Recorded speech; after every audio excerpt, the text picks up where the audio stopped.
Hello, my name is Nevaeh Holloway, and the scholarship I am applying for is Cream of Nature.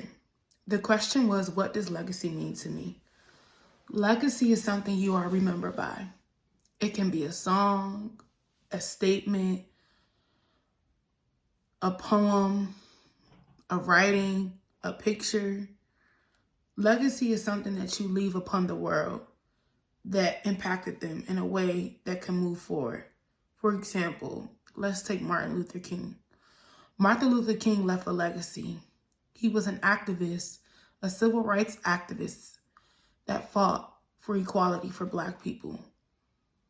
He stood in Washington and gave the speech, "I have a dream. I have a dream that Blacks and whites will become equal." That legacy is still being used today.